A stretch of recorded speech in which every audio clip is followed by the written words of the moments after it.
حضرت جنید بغدادی رحمۃ اللہ علیہ کی شیطان سے ملاقات۔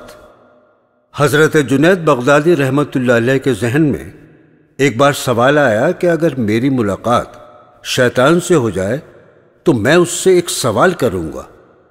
ایک دن حضرت جنید بغدادی رحمۃ اللہ علیہ نماز پڑھ کر مسجد سے باہر تشریف لائے تو ایک بوڑھا شخص جو کہ مسجد کے باہر کھڑا تھا ان کو دیکھ کر قریب آیا اور ادب سے حضرت جنید بغدادی رحمۃ اللہ علیہ کو سلام کیا۔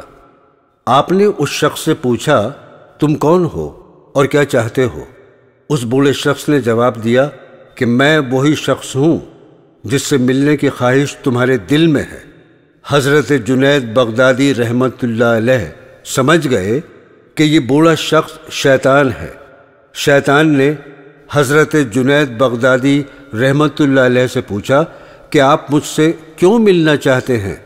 حضرت جنید بغدادی رحمۃ اللہ علیہ نے فرمایا کہ میرے ذہن میں ایک سوال آیا کہ جب اللہ نے تجھ کو حکم دیا کہ حضرت آدم علیہ السلام کو سجدہ کرو، تو نے اللہ کا حکم نہیں مانا اور سجدہ کرنے سے انکار کر دیا۔ کہ تو اللہ کی عظمت اور جلاوت سے واقف نہ تھا؟ شیطان نے کہا کہ جنید، آپ جیسا توحید پرست اور ایک اللہ کو ماننے والا یہ مشرکانہ سوال مجھ سے معلوم کر رہا ہے؟ تو سنیے، آدم تو غیر اللہ تھے، اللہ نہیں۔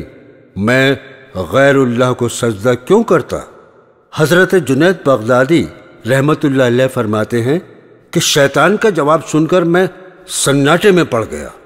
میرے ہوش و حواس قابو میں نہیں رہے۔ مجھے لگا کہ شیطان صحیح کہہ رہا ہے۔ تبھی اللہ کی طرف سے الہام ہوا اور مجھ سے کہا گیا کہ اس سے پوچھو کہ حکم دینے والا کون ہے۔ جب اللہ کہہ رہا ہے کہ سجدہ کرو تو اللہ کی بات ہی توحید ہے اور اس کو مان لیا جائے۔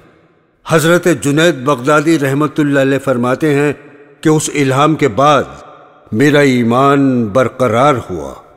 پیارے بھائیوں، یہ ہے شیطان کی مکاری اور عیاری۔ نہ ولیوں کو چھوڑا، نہ غوث، قطب اور ابدال کو چھوڑا۔ غور کرو کہ شیطان کس طرح لوگوں کو گمراہ کرنے کی کوشش کرتا ہے۔